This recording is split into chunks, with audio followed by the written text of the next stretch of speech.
So at this point in time, there is one character that is a little bit too anonymous for my liking, which has led me down a path of somewhat overthinking their welcome within the story, their value, their importance, and more so potentially the role that they will play within the up-and-coming culling games. This character is none other than Nobara Kugisaki, and to give an overall statement for her character and my appreciation for her is that I love her character. I think dynamically she balances out the main cast of the story extremely well. She may not be the most pivotal or spotlighted individual, and you could easily argue that other characters that aren't within the main spotlight tower over her to a certain degree. The personality, the independent value, and overall how hard she is willing to push herself to the brink of death, ironically enough, is something that you can't necessarily replace. And the best other example I can give of you for that is Maki. The problem that comes with Nobara is the situation that she's currently within, and whether or not Akazami wants to bring her back within the story, or if he wants to evidently kill her off, or keep her within this very weird limbo state. The last time we ever had any sort of relevant information for Nobara, at least in terms of physical appearance, is when she got quote-unquote killed by Mahito's double. Since then, it's been far and few bits and pieces of very undervalued information. The amount of emphasis that is put on her character and her state of being currently is mysterious. It's ill-contextualized. You never get any sort of result, you never get any sort of answer, and any sort of mention of her state of being is more so emotionally shown through the other characters. Because of this, you never get a clear understanding of where she sits. Is she dead? Is she in a coma? Is she someone else entirely different? What is going on with Nobara?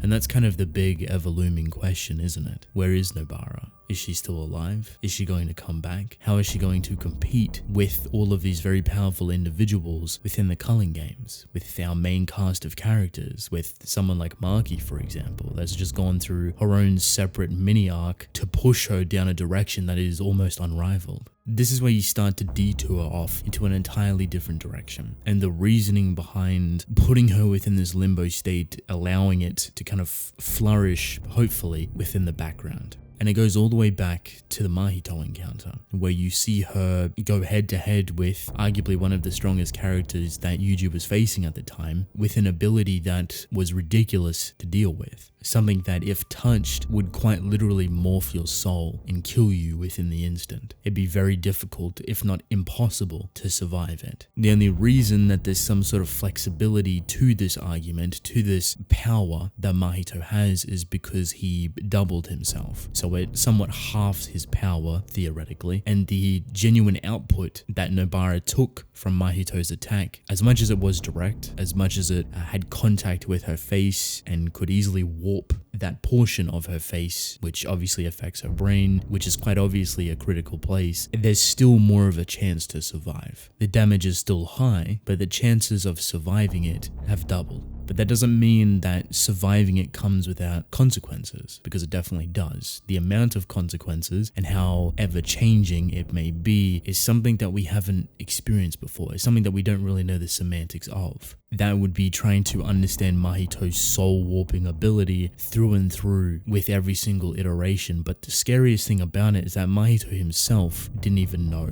his true capabilities. Up until that point in the story, he was still testing and trialing different variations of touching another person's soul and morphing it and turning it into different things. We've seen people change in their entirety, from their whole body being formed into something else, yet retaining very small attributes from their own DNA, whether it be emotionally, physically, or potentially even mentally. So while it warps the structure and changes it into something else entirely, could it theoretically awaken something else? Could it get rid of a barrier? Could it make someone emotionally or mentally different to what they were before? Could it warp the physical appearance into something better? If you were to stop this transformation and somewhat try to reverse it, or at least stop it to a point where it's safe, could you still retain and push forward a positive outcome from that transformation? Do you see how intricate Mahito's ability could actually be? It was used obviously in a very destructive way, but with how Mahito was learning, the rate at which he was growing, and how detailed with how much finesse he would actually go through to manipulate it and warp the soul, the chances of changing someone without actually obliterating them off the face of the earth has a high probability. And this is when you bring in Nobara's situation, her encounter, and the fact that she may be an entirely different individual.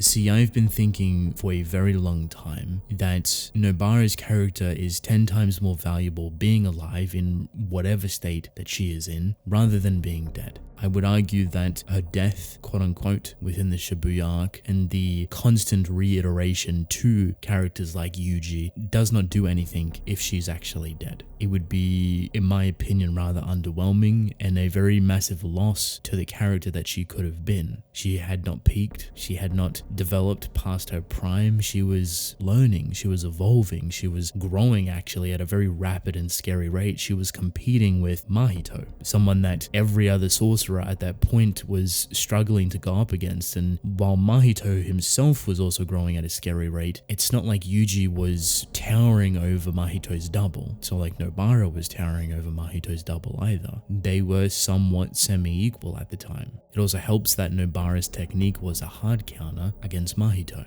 which is actually rather surprising. To me, that is definitely a sign that her ability could be evolved into something else entirely, where it bypasses any sort of defensive thing and is able to pierce people at their core. Mahito was probably the most difficult person to actually kill, because injuring him is one thing on the surface, but actually leaving injuries for him is another. He could change and morph his body any way he wanted. So Nobara being able to pierce through that so easily, so directly, was highly impressive. But even with all of this information, you start to see a little bit of a problem. When you put Nobara and even Yuji back then with everyone now, right on the doorstep of the culling games, the powers don't line up all too well. Now, of course, not everyone needs to be of equal strength, and there's going to be quite a variety within there, but the person that lagged behind exponentially, unfortunately, is none other than Nobara. And that's not a devalue of her character, that's not a devalue of her ability, that's not to put her way behind everyone else. It's more so the fact that Akutami is taking these moments to enhance everyone, to put them on somewhat of an equal footing. Maki is the best example of that. A character that was arguably as strong as Nobara, if not stronger. You could kind of debate that either way, but regardless, they were very powerful in their quote-unquote core self. The evolution that Maki went through is something that you don't get often. In Maki's case, is extremely rare, and she has become an entirely different being than the one we once knew.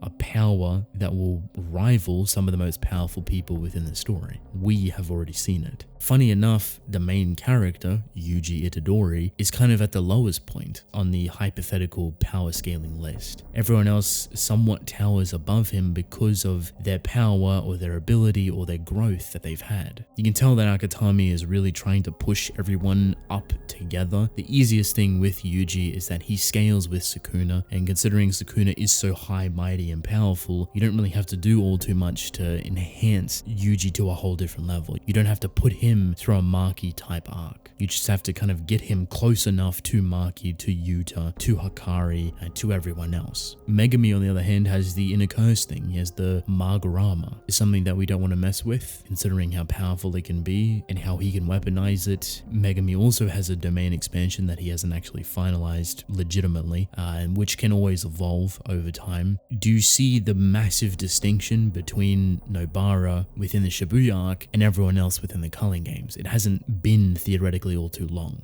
So as all over the place as that information was, I still think it's very valuable to understand. Do you see why Nobara has to be handled a little bit differently? Do you see why she has to go through some sort of metamorphosis, some sort of change, some sort of evolution, whatever it may be, to at least be somewhat closer to these very powerful people that Akutami is raising up exponentially at a very fast rate? So how do we do that? Well, we take her out of the story. Pretty simple, right? We do it within the background. While we're having this amazing time with Maki's story and the character that she is becoming, learning about Hikari and Kira and introducing them into the main cast of characters, and if they come into the culling games, following more of Megami and Panda's growth and development, we can handle Nobara within the background. But what does that actually mean? Where my mind is personally set for Nobara is that the character she returns as isn't going to be the same one that she once was. I think she's going to be very physically, mentally, emotionally, and even spiritually changed by the encounter that she had with Mahito's ability. Going back to what I was saying in terms of the specifics of Mahito's ability and how he could enhance or change people at their inherent core because he was touching their soul, Nobara would be the only person that has realistically survived it. Especially when the injury itself is on her face, very apparent, its primary focus is most likely going to be her main focal point of change. The reason why she changed, the reason why she hypothetically awakens to a brand new, not necessarily ability, but a scaling that maybe she wasn't prepared for. This is somewhat thanks to Mahito. Now, while this does fall in line with the ability she came in contact with to a loose extent, it also comes at a very massive cost. So while it could theoretically awaken, change, or rearrange your power, or basically take the barriers off it so you can become more powerful, more attuned with the world of sorcery, it does also affect your mental state, your emotional state, your memories, everything that makes you, you.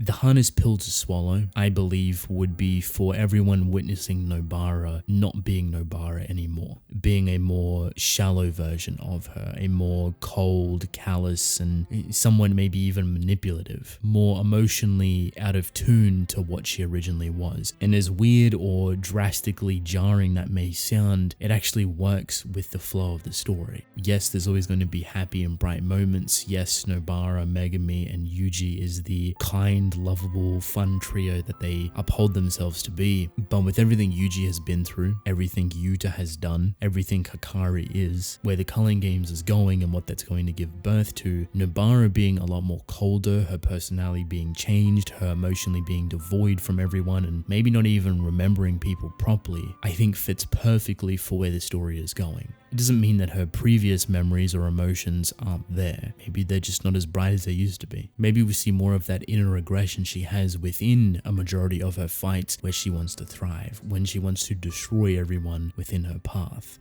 So on top of the flow of Kaisen going more so in a darker direction, characters facing darker emotions and themes, the best way to handle Nobara's growth within the background, boosting her up close enough to Maki, Yuji, Megami, Panda, and everyone else, is to have her most likely hinge off Mahito's encounter, and that being the main source of not only her biggest push into power, but also her biggest degrading point in terms of mental, emotional, physical, even spiritual state. To even that out, the reasoning it's only a thing is because the person that Toto brought to actually save her pretty much brought a stop to Mahito's ability, which kept her in this limbo state which kind of festered and circulated within itself. Does that make sense? This is just my surface level interpretation of Nobara, and her return back into Kaisen I feel like is going to be a very massive thing, but different to what a lot of people expect. Personally, I think she's more valuable being alive than half dead or mysteriously fated to not exist.